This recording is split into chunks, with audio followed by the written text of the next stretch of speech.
तो आज हम देखेंगे कि JCX क्या होता है। ठीक है, व्हाट इज JSX। ठीक है, JSX क्या होता है। तो JSX को समझने के लिए हम क्या करते हैं कि एक एग्जांपल ओपन करते हैं। तो मैंने ये रिएक्ट का एक एग्जांपल ओपन किया। ठीक है, ये आप देख रहे हैं रिएक्ट का एक एग्जांपल है, जिसमें ये सबसे पहला वाला एग्जांपल है जो हमने रिएक्ट का यूज करके यहाँ बनाया था। ठीक है, अब आप यहाँ पर देख रहे हैं क्रिएट एलिमेंट करके मैंने एक एलिमेंट को यहाँ पर क्रिएट किया था, ये वाली जो लाइन है।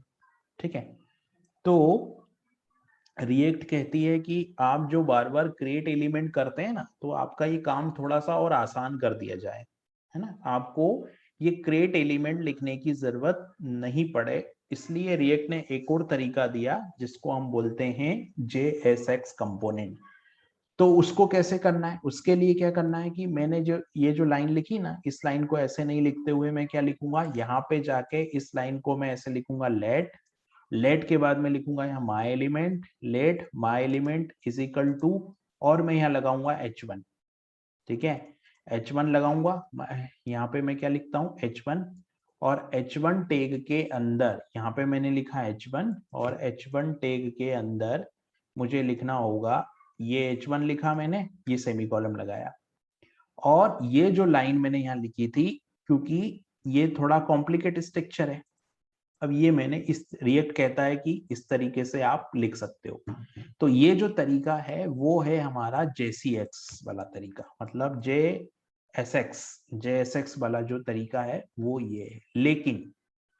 लेकिन क्या होता है कि जब ये कोड कंपाइल होगा तो ये क्रिएट एलिमेंट के फॉर्मेट में ही कन्वर्ट होगा, और फिर वहां से वो एक HTML कंपोनेंट जनरेट करेगा।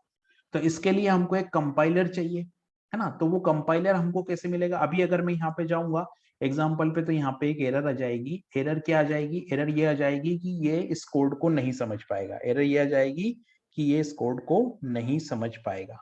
ठीक है, तो ये एरर यहाँ पे आ रही है ना। ये एरर यहाँ पे देखो, लाइन नंबर एलिमेंट नंबर 17 पे इसने एरर दे दी है।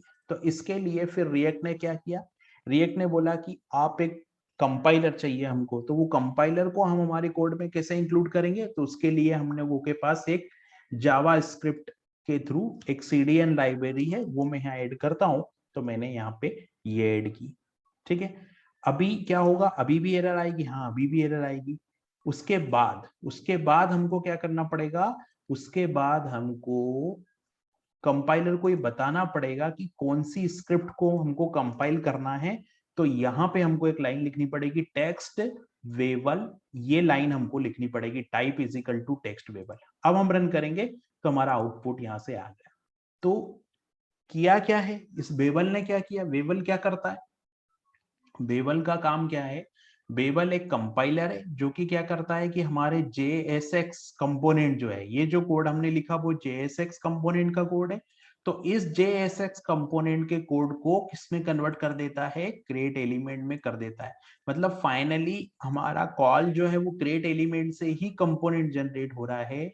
लेकिन रिएक्ट ने डेवलपर का काम आसान बनाने के लिए ये एक सर्विस हमको दे दी, जिसका हमने यूज करके इस तरीके से हम, जैसे ये ना HTML है और ना जावास्क्रिप्ट है, तो इसको क्या बोलेंगे हम, ये एक JSX कंपोनेंट लिखने का कोड है। ठीक है, अब दूसरी बात यहाँ पे ये है कि text is equal to babel, ये हमने यहाँ पे लिखा है ना। लेकिन ये बेबल को तो कुल मिला के अगर हम जब भी JSX कंपोनेंट क्रिएट करना चाहेंगे तो हमको दो काम करना पड़ेंगे। पहले हमको ये बेबल की फाइल को इंक्लूड करना पड़ेगा, उसके बाद में टाइप इक्वल टू यहाँ पे हमको टेक्स्ट बेबल लिखना पड़ेगा, और फिर हमारा जब ये कोड चलेगा तो ये क्या कर देगा, इसको HTML कंपोनेंट में जनरेट कर देगा। तो इस तरीके से हम लोग JSX बनाते हैं, क्योंकि क्रिएट एलिमेंट से बार बार कोड लिखना थोड़ा कॉम्प्लिकेट था, इसलिए यहाँ पे JSX आया। और JSX ने क्या किया, उसका एक कंपाइलर हमको दे दिया, बेबल जो कंपाइलर है, वो कंपाइलर को हमने इंक्लूड किया हमारे कोड में, और हमारी स्क्रिप्ट जो है वो हमने JSX के फॉर्मेट में लिखा कोड, ये नॉर्मल JSX के फॉर्मेट में हमने कोड लिखा और वो उसने कन्वर्ट कर दिया HTML कंपोनेंट में।